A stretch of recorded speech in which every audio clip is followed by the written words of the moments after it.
Much for joining us today. We have one of the authors of the Game Changer book. We have Shauna Marie McDonald. Thank you for joining us. Thank you for having me. I really appreciate it.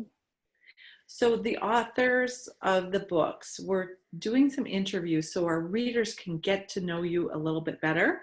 Do you mind if I ask you a couple questions? Not at all. Please. Thank All you. right.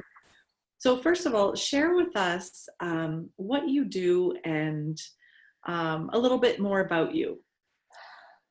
Okay, well, my name again is Shauna Marie, and I work with patients and their families and caregivers of cancer. And it came about after my ex-husband was diagnosed with cancer, and we were spending some time together near the end talking about our kids and our family, and he said that cancer gave more than it took. And it was so profound to actually say this, because at that point he knew he was dying. And so it led me on this path of working with cancer patients and their families. I'm an interior decorator, and what it ended up being is that designing a life, not a house. Now it's designing a life. It's very similar, actually, because we take what we have to work with, we add some extra components, and we make it beautiful and comfortable and worthy of who we are. I don't want to try and design my life to look like yours or anyone else's out there. The same with a home. So with cancer families, they often feel that their lives are completely stored up into this person who has an illness. And it's not the case. They are separate. And so I want to help them feel that they have their own life to live, and they can still support who they love, and whoever that might be, whether it's a family member, someone at work, anyone. Like in my case, it was someone who I was no longer married to because it was my ex-husband. So there's always ways to support those who are in our lives. And Right. That's what I'm passionate about.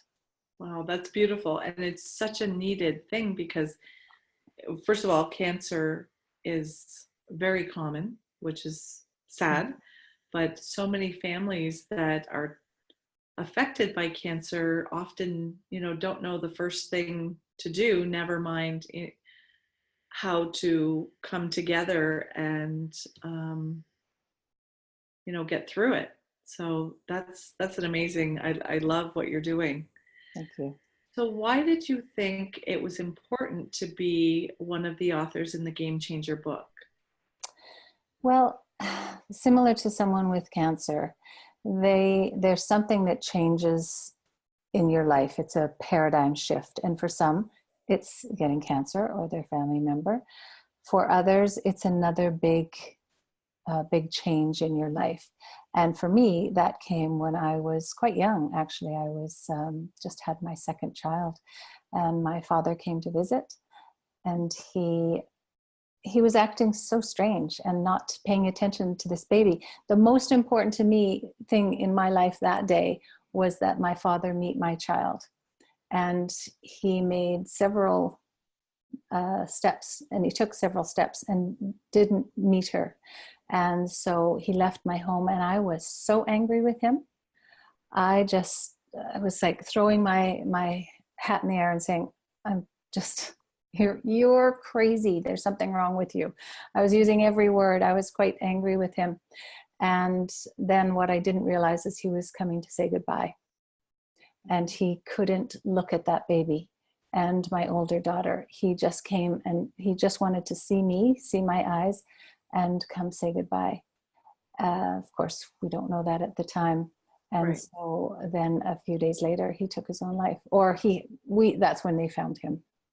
Mm-hmm. And so it was a big shift for me. And it's so similar to any big thing in your life. What are you going to do with it? Are you going to get angry and let that anger and toxicity take you down? Because it will, your body will respond to what's going on in your mind. And for me, I was angry and I didn't want to talk about it, and I was guilty. And so it took 10 years before I ever even talked about the fact that my father committed suicide. Yeah. And suicide and cancer, it's like the big C and the big S. Let's not talk about it. We're afraid. The society says they're terrible to have. And people wouldn't talk to me because I was the child of suicide. And the people I've interviewed, many cancer patients, have said, as soon as they say cancer, this person turns around and walks away. They say, "Oh, I'm so sorry." And they turn around because they make it about them. Yep. I understand that, Right. but it doesn't make the patient feel valued, honored. They're just, "Oh, this must be wrong. It must be bad. It must be worse than I thought," because that's the reaction. And that's not right. It's not fair. And it doesn't help any of us heal when we run away from those big moments in our lives.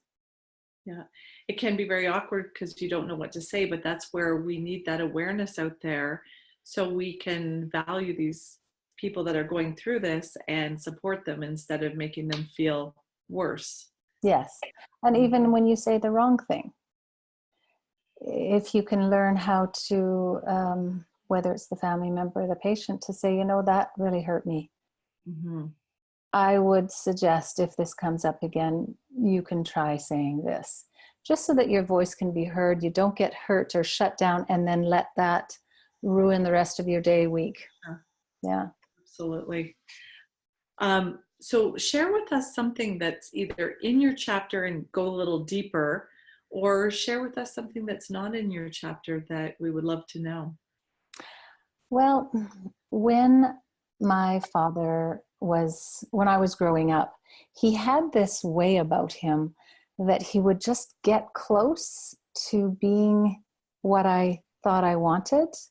Was this man who just thought I was the greatest kid in the world, and then he would stop short. And so I never understood what that was all about. And what life has taught me is it's our big fears. We walk up to our fears because we know intellectually that we should get closer to them. And then as soon as they become real, we stop short, run away, or we dive into them with anger and inappropriate language. We get and become something that we never even knew existed within us. There are times I'm not one who gets angry. It's just not a big part of me. But I think that's a part of my father's training. And so for me, I come up to anger or something in my life, and I just shut down. And so through writing this chapter, I learned that, okay, there's something going on. There's a tape running in the back of my head. And if I can listen to it, diagnose it, so to speak, then everything else in my system, my immunity gets better, my brain function, everything works with a greater clarity. Even the way I walk and the flow of me is better when I'm dealing with the things that scare me the most. Yeah. And of course, illness scares all of us. And well, maybe not all of us, but yeah, it brings us to a new place. And so that's what I learned from writing this chapter, is that it still functions and works with what I do, probably more so than I ever realized. Yeah, that's powerful.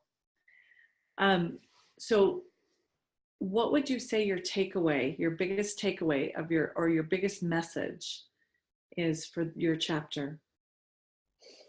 That no matter what you're afraid of, someone else has been through it, and there's a way for you to get through it. Might not be the first way that you try, might be the second, third, or fourth, but there's a way to walk through it. And it doesn't have to be taking a pill or getting a shot or going to the hospital or seeing a therapist.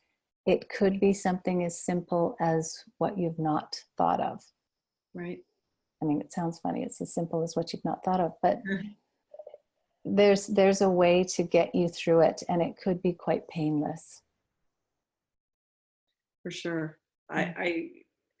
I have just helping hear authors' stories and put them into um, published books, and then you learn so many techniques and different things that have helped people along the way. And Mhm. it's exactly what you're saying. It can be the simplest things, changing your mindset, or just having a different view about it, or dealing with that problem instead of Mhm. sweeping it under the carpet. Right. Um, Or even pushing through, and or having someone like what you're doing with your work.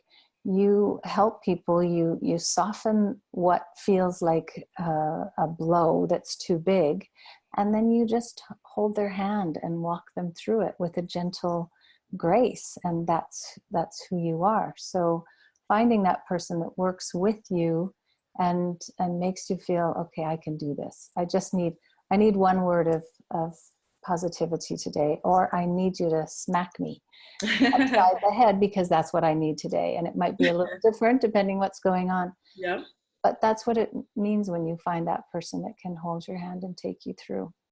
absolutely. Yeah. So for the people reading this chapter, what would you like them to take away? What's the one thing, the most important thing you'd like them to walk away with? Most important thing would be that no matter what the challenge that you are facing, A, you're not alone, and B, there's someone that will love you through it, Mhm. and it'll be okay. In the Absolutely. end, whatever the end might be, it might be tomorrow, it might be 3 years from now, but you will get through this one. Great. So if someone wanted to know more about you, to follow you, or to even work with you, how would they contact you? What's the best way? Maybe the quickest way is on my website. So it's www.shaunamarie.ca.